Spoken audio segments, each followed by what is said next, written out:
Hello students, welcome back to my YouTube channel Success Sarathi. myself Namya Katyal. आज हम जानेंगे हमारे भारत के बेहद ही खूबसूरत अद्भुत राज्य सिक्किम के बारे में। How Sikkim became the 22nd state of India। इसका पूरा इतिहास पढ़ेंगे, इसके जोग्राफिकल की फीचर्स क्या है, इसकी इकोनॉमी कैसी है और इसके कल्चर के बारे में भी जानेंगे। उन सबसे पहले हम जान लेते हैं कि सिक्किम शब्द का अर्थ क्या है। अलग अलग भाषाओं में इसका अलग अलग अर्थ है। सिक्किम में बहुत सी भाषाएं बोलने वाले लोग रहते हैं, जैसे कि लिम्बू, तिब्बती, भूटानी, नेपाली। तो लिम्बू भाषा में इसका अर्थ है सूख्याम, मतलब लिम्बू भाषा में सिक्किम को बोलते हैं सूख्याम, जिसका मतलब है नवीन महल, यानी कि नया महल। तिब्बती भाषा में इसको बोला जाता है ड्रेंजोंग। क्या बोला जाता है? ड्रेंजोंग, जिसका मतलब है वैली ऑफ राइस, यानी कि चावल की घाटी। इसको इंद्राकिल भी बोलते हैं, ऑल्सो कॉल्ड इंद्राकिल, जिसका मतलब है गार्डन ऑफ लॉर्ड इंद्र, यानी कि भगवान इंद्रदेव का गार्डन, बगीचा। तो चलिए इसके कुछ एक्स्ट्रा और अदर फैक्ट्स जानेंगे, फिर इसकी हिस्ट्री, कल्चर और इकोनॉमी के बारे में पढ़ेंगे।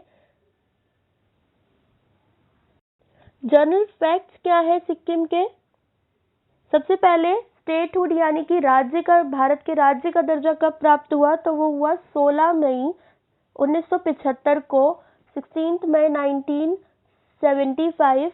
नंबर ऑफ डिस्ट्रिक्ट कितने हैं? 4 डिस्ट्रिक्ट में बटा हुआ है और इसकी कैपिटल है गैंगटॉक। कैपिटल होने के साथ साथ सिक्किम का सबसे बड़ा शहर, सबसे प्रसिद्ध शहर है ये। चीफ मिनिस्टर है यहाँ के प्रेम सिंह तमांग। कौन है? प्रेम सिंह तमांग। कौन? मुख्यमंत्री। गवर्नर कौन है? गंगा प्रसाद।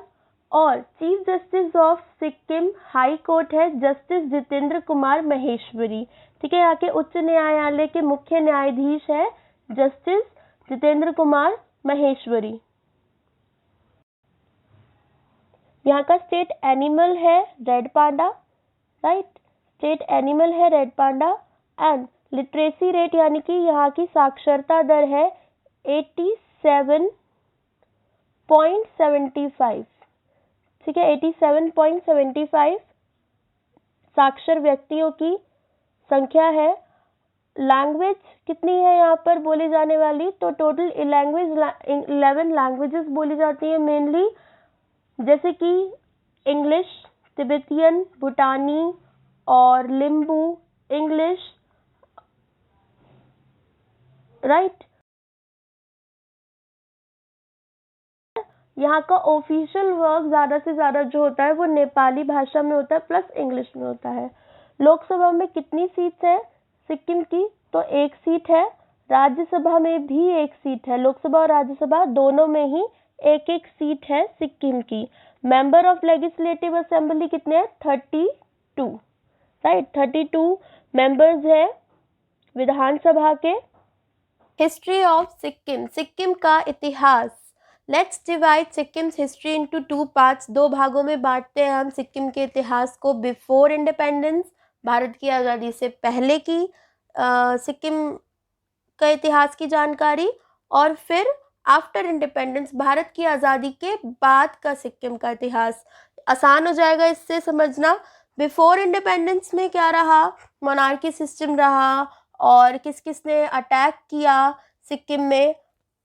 आफ्टर इंडिपेंडेंस, भारत के आज़ाद होने के बाद किस तरह से सिक्किम का भारत में विलय हुआ एज ए इंडिपेंडेंट स्टेट, वो। तो चलिए देखते हैं इसका हिस्ट्री। बिफोर इंडिपेंडेंस क्या रहा? मैंने बताया कौन सा सिस्टम था यहाँ पर? मोनार्की सिस्टम था। मोनार्की मीन्स राजतंत्र था। कब से कब तक? 1642 से 1975 तक यहाँ पर मोनार्की चलता रहा। किस डायनेस्टी ने शासन किया? तो नामग्याल डायनेस्टी ने यहाँ पर शासन किया। कितने साल?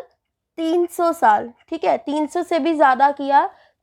333 ईयर्स, 333 वर्ष इन्होंने शासन किया मैक्सिममली। सबसे पहले जो नामग्याल डायनेस्टी के शासक हुए वो थे फुनसुंग नामग्याल। ठीक है, फुनसुक नामग्याल। और इनके बाद कौन बैठे, इनके बेटे टेंसुंग। ठीक है, फुनसुक के बाद उनके बेटे टेंसुंग। फुनसुक के राज्याभिषेक किस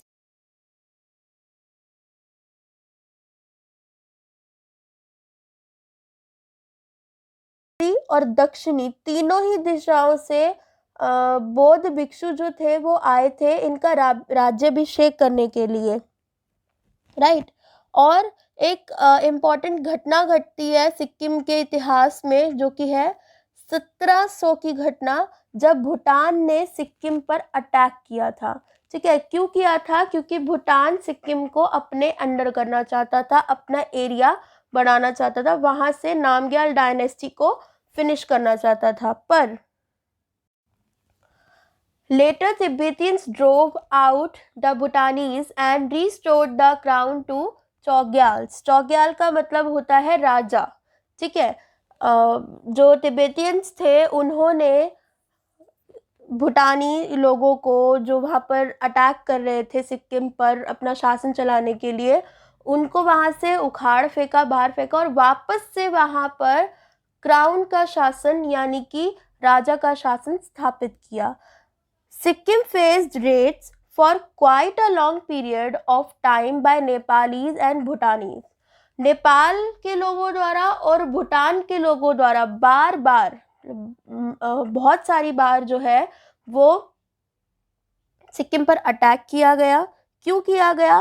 क्योंकि वो सिक्किम को अपने एरिया में कैप्चर करना चाहते थे, मतलब अपने एरिया में मिलाकर अपना जो साम्राज्य था उसको बड़ा करना चाहते थे। और सिक्किम हर हिसाब से बहुत अच्छा है, मतलब सिल्क रूट से कनेक्ट करता है और क्या कहते हैं अपना ये वहाँ की बायोडाइवर्सिटी बहुत अच्छी है, वहाँ की जो हिमालयन रेंज वहाँ पर है। ठीक है, बहुत सारे वहाँ के फीचर्स हैं अच्छे अच्छे। नेक्स्ट आता है एक बहुत इम्पॉर्टेंट और इंसिडेंट हुआ इसकी हिस्ट्री में, जो कि था गोरखा वॉर। गोरखा वॉर किस किस के बीच में हुआ? Gorkha war held between Nepal and British. ठीक है, हेल्ड बिटवीन नेपाल और ब्रिटिशर्स के बीच में हुआ, ब्रिटिश इंडियन गवर्नमेंट के बीच में।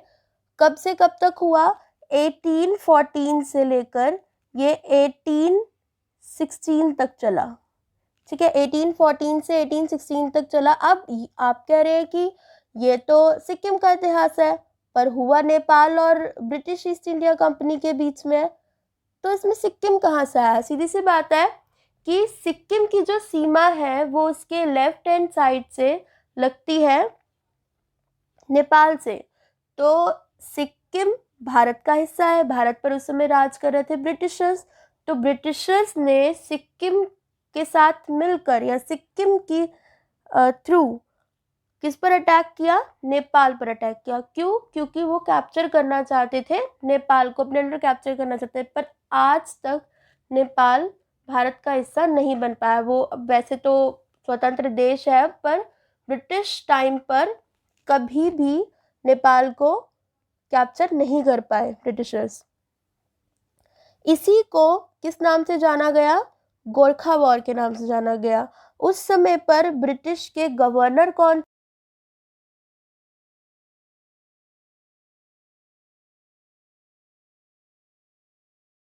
हेस्टिंग। ठीक है, अब ये जो वॉर थी ये एंड हुई with a peace treaty, ended with peace treaty between Nepal and British India. उस ट्रीटी का नाम था सौगली।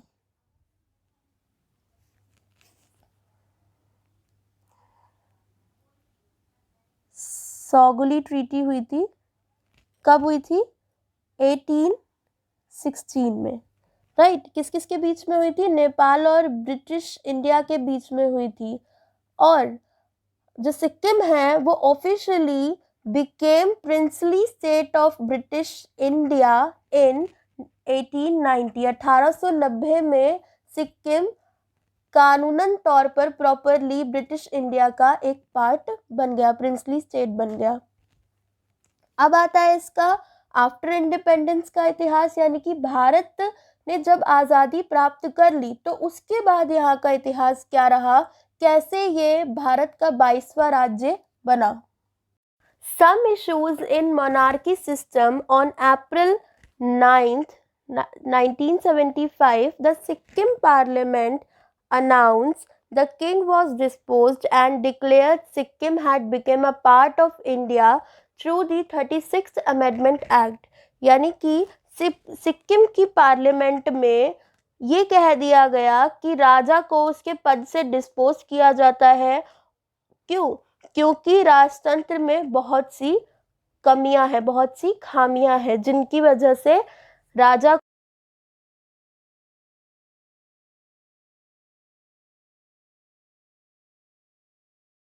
राज्य घोषित किया जाता है या फिर एक हिस्सा घोषित किया जाता है भारत का, पार्ट ऑफ इंडिया।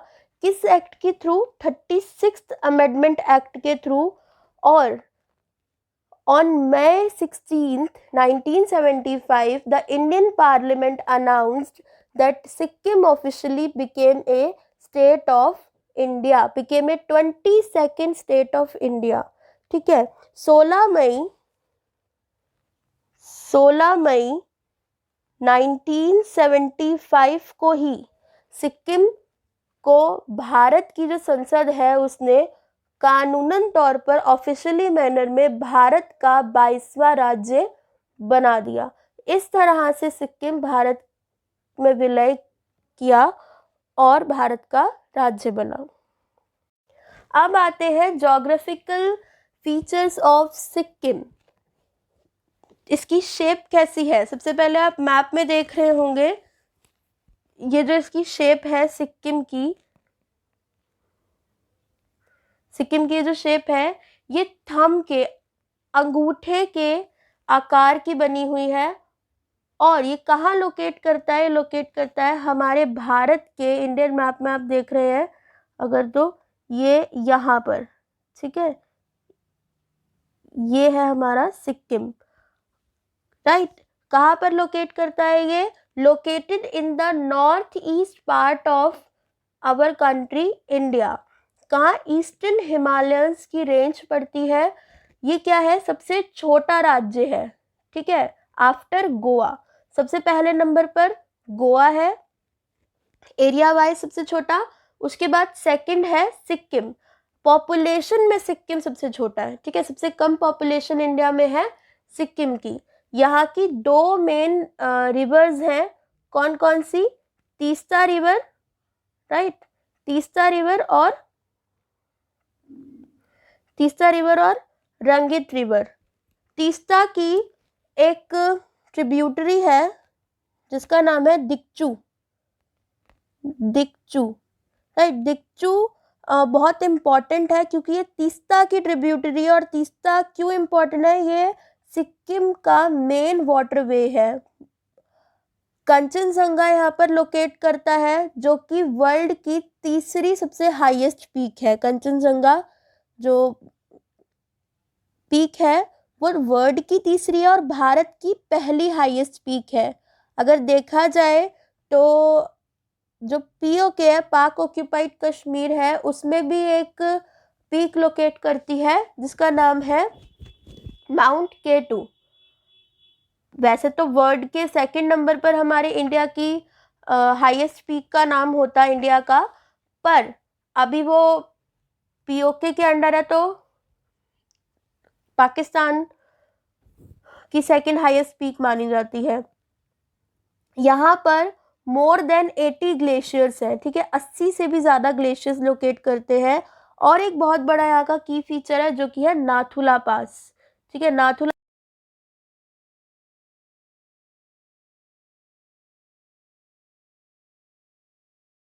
बनते हैं, मैनमेड नहीं है।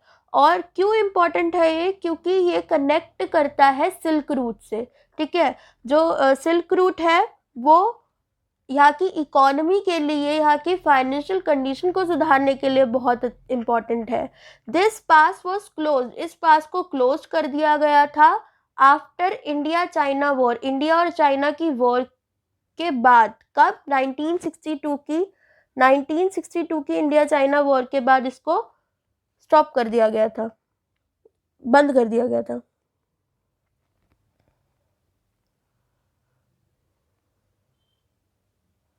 इसको क्यों बंद किया गया?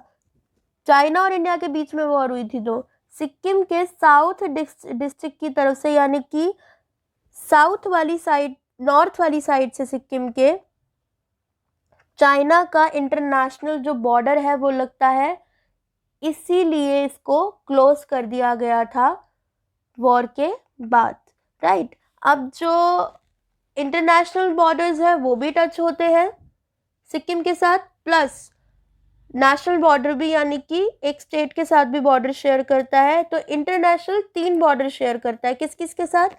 पहला चाइना के साथ, कहाँ में? नॉर्थ में, और नेपाल के साथ वेस्ट में अपने, और भूटान के साथ अपने ईस्ट में, ठीक है, भूटान के साथ ईस्ट में। सिक्किम के अलावा अरुणाचल प्रदेश, वेस्ट बंगाल भी क्या शेयर करते हैं? International border, maximum number of international borders को शेयर करते हैं। स्मॉलेस्ट है स्टेट एरिया वाइज, मैंने बता दिया, मतलब सेकंड स्मॉलेस्ट स्टेट है आफ्टर गोवा। यहाँ पर बहुत सारे वाटरफॉल्स हैं जिसकी वजह से ये अट्रैक्शन का, टूरिस्ट अट्रैक्शन का मेन केंद्र है, सेंटर पॉइंट है, right. Economy of Sikkim, economy जो है सिक्किम की वो डिपेंड करती है एग्रीकल्चर और टूरिज्म पे, ठीक है, खेती।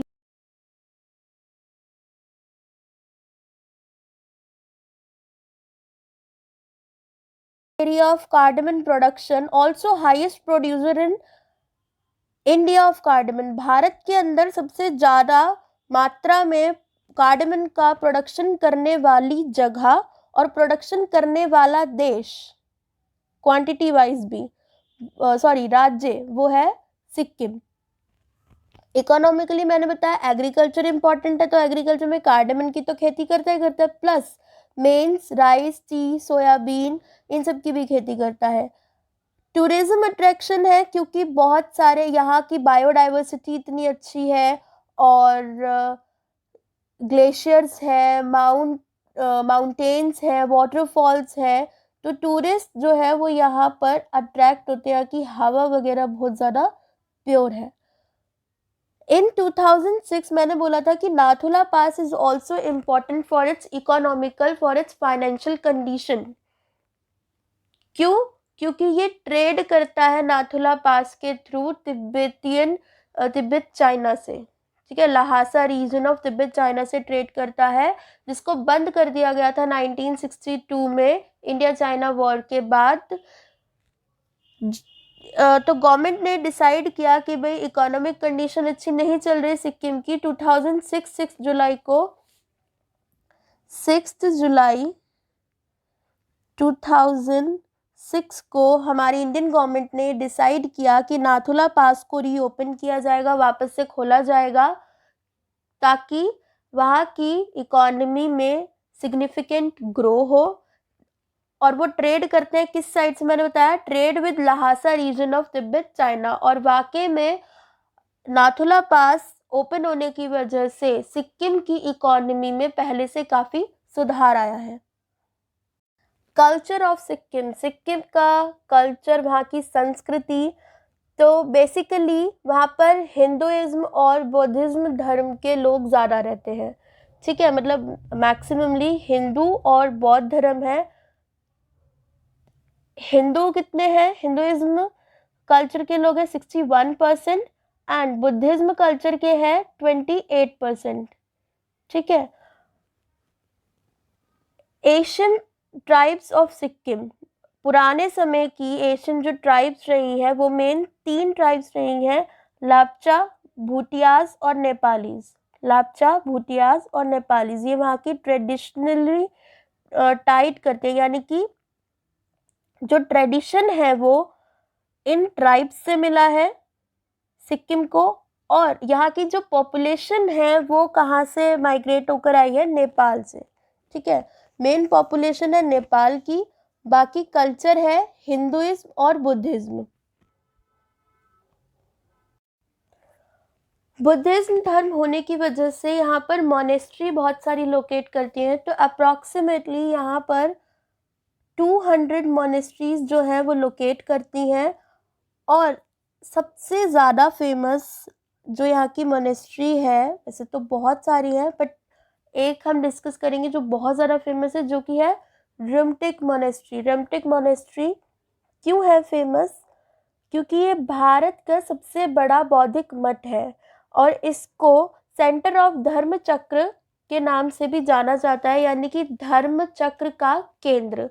यहाँ पर अंदर ठंका पेंटिंग्स बनी हुई है। इस मोनेस्ट्री की 4 मंजिलें हैं, ठीक है, 4 फ्लोर्स है। सोने की मूर्ति की स्थापना की गई है इसकी छत के ऊपर, जो कि इसकी शोभा बढ़ाती है, ठीक है, इसका और भी ज़्यादा अट्रैक्टेड बनाती है। मंदिर को इस तरह से बनाया गया है कि वह बुद्ध के 5 परिवारों को दर्शाता है, ठीक है। एक है चक्र, दूसरा घंटी, कलश, अक्षोभ्या और रत्न। ये 5 फैमिलीज हैं, 5 इंपॉर्टेंट कंपोनेंट्स हैं जो बुद्ध के परिवार को दर्शाते हैं, राइट।